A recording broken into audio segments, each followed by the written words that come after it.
नमस्कार दोस्तों, आज की वीडियो में आपको बताऊंगा कि आपको एफआईआर फॉर्म किस प्रकार से भरना है, जिससे कि इसमें कोई मिस्टेक ना हो और आप अपना वोट डालने से वंचित ना हो।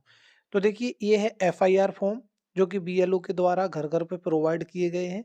अब यहाँ पे लोगों को कन्फ्यूजन है कि इस फॉर्म को हमें कैसे भरना है, और खासकर लोगों को कन्फ्यूजन होती है इन दोनों कॉलम में भरने में कि इनमें क्या भरना है और ये एफआईआर क्या है। तो चलिए मैं आपको बेसिक से बताता हूँ।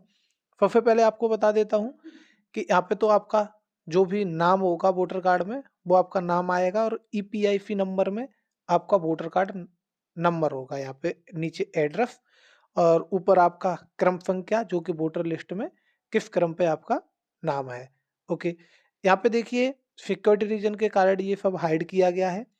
बगल में आपको अपना वर्तमान फोटो लगाना है। यहाँ पे एक फोटो आपका इलेक्शन कमीशन की तरफ से, यानी कि जो भी पोर्टल पे पहले से अपलोड होता है वो यहाँ पे आ जाएगा। और यहाँ पे आपको एक नया फोटो चिपकाना है, जो कि आपका ऐसा फोटो है जिसमें आपका चेहरा साफ सा दिख रहा हो। अब देखिए दोस्तों, अब बात करते हैं इन कॉलम की। तो इन कॉलम में हमें क्या करना है। सबसे पहले आता है जन्म तिथि।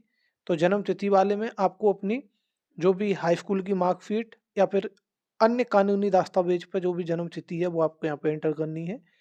आधा नंबर का ऑप्शन वैकल्पिक है, आप चाहें तो आधा नंबर डाल सकते हैं, अगर ना चाहें तो छोड़ भी सकते हैं, लेकिन आपको आधा नंबर डालना चाहिए, क्योंकि इससे ये हो जाता है कि आपका अगर आधा नंबर वोटर कार्ड से लिंक ना हो तो वो लिंक कर दिया जाएगा। अब देखिए, मोबाइल नंबर आपको यहाँ पे डालना है। पिता अभिभावक का नाम, यानी कि आपको पिता का नाम डालना है। पिता अभिभावक यानी कि जो भी, ऐसे मान के चलिए आपके पिता हैं, उनके पास जो वोटर कार्ड है उस पे ईपीआईसी संख्या या फिर उनकी पर्ची पे ये जो ईपीआईसी संख्या है वो आपको देख लेनी है और यहाँ पे आपको डाल देनी है। माताजी का नाम डाल देना है आपको। माताजी के वोटर कार्ड का जो नंबर है, यानी कि ईपीआईसी संख्या, वो आपको यहाँ पे डाल देनी है। पति या पत्नी, यानी कि कोई शादीशुदा महिला का आप भर रहे हैं तो उनके पति का यहाँ पे नाम डाल देंगे, और उनका यहाँ पे जो भी ईपीआईसी संख्या वोटर कार्ड नंबर है वो यहाँ पे डाल देंगे। दोस्तों, सबसे इम्पोर्टेंट है पिछले एफआईआर की मतदाता सूची में मतदाता का विवरण। ये पिछला एफआईआर जो है, ये है हमारी 2003 की जो एफआईआर लिस्ट है, उसमें अगर हमारा नाम मौजूद है, यानी कि अगर आपका नाम मौजूद है, तो आपको उसका विवरण यहाँ पे देना होगा। यानी कि इस कॉलम में आपको विवरण देना होगा।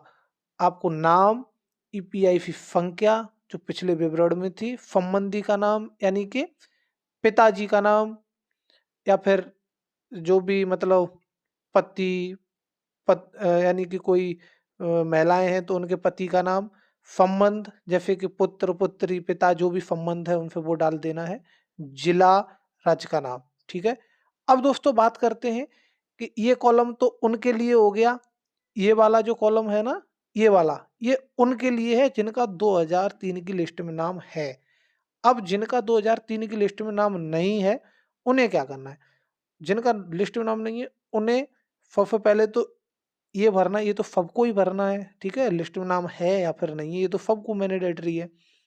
जिनका लिस्ट में 2003 वाली में नाम नहीं है, अगर आप उत्तर प्रदेश से हो, उत्तर प्रदेश में 2003 की लिस्ट चेक हो रही है, कहीं किसी राज्य में 2002 की, 2005 की, अलग अलग राज्यों के अनुसार है, तो आपको ये वाला कॉलम भरना है। ये कॉलम क्यों भरना है कि आपका 2003 की लिस्ट में नाम नहीं है, तो आपको यहाँ पे जो आपने पिछले कॉलम में, यानी कि इस वाले कॉलम में जो संबंधी का नाम दिया था, यानी कि संबंधी मतलब आपके जो भी अभिभावक यानी कि जो पिता है, तो आपको क्या करना है, यहाँ पे ये वाला कॉलम भरना है।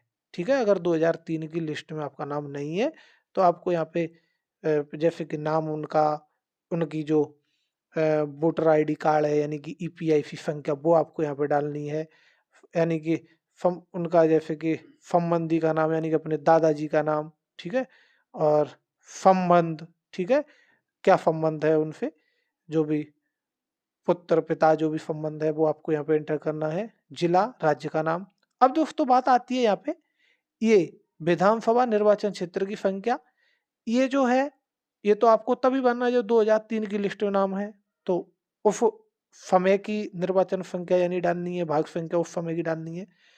और अगर आपका नाम नहीं है तो आपको यहाँ पे जिनका यानी कि संबंधी का विवरण दे रहे हैं, उनकी यहाँ पे जो भाग संख्या, क्रम संख्या और विधानसभा निर्वाचन क्षेत्र की संख्याएँ हैं, पिछले एफआईआर में, क्योंकि यहाँ पे लिखा है कि पिछले एफआईआर के अनुसार, वो आपको यहाँ पे डाल देनी है, ठीक है।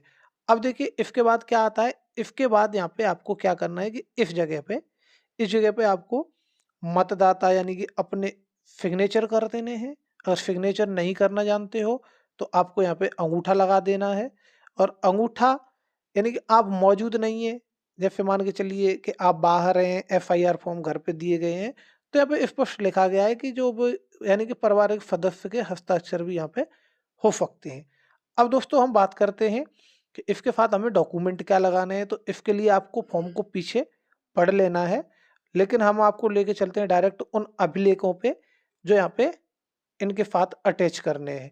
तो देखिए हमें हम बहुत सारे डॉक्यूमेंट साथ में दे सकते हैं, जन्म तिथि के प्रमाण के लिए और पते के प्रमाण के लिए, लेकिन यहाँ पे देखिए 5 नंबर आप देख सकते हो कि मान्यता प्राप्त बोर्ड विश्वविद्यालय द्वारा जारी मैट्रिक मैट्रिकुलेशन शैक्षिक प्रमाण पत्र, यानी कि आप अपनी, जैसे कि मैंने बताया था, हाई स्कूल की मार्कशीट की 2 कॉपी भी यहाँ पे दे सकते हो। यानी कि आपको यहाँ पे अपना पूरा विवरण देना है, और आपको ये फॉर्म भरना मैंडेटरी है, वरना आपका जो नाम है वोटर लिस्ट से काट दिया जाएगा अगर इस फॉर्म को आप नहीं भरते हो, ठीक है। और इससे ये भी हो जाता है कि जो लोग 2 जगह पे अपने वोट बना के रखे हैं, एफआईआर होने के बाद में, उनका यानी कि एक ऑटोमेटिक रिजेक्ट कर दिया जाएगा, एक उनका वैलिड रहेगा, जो उनका लीगल होगा।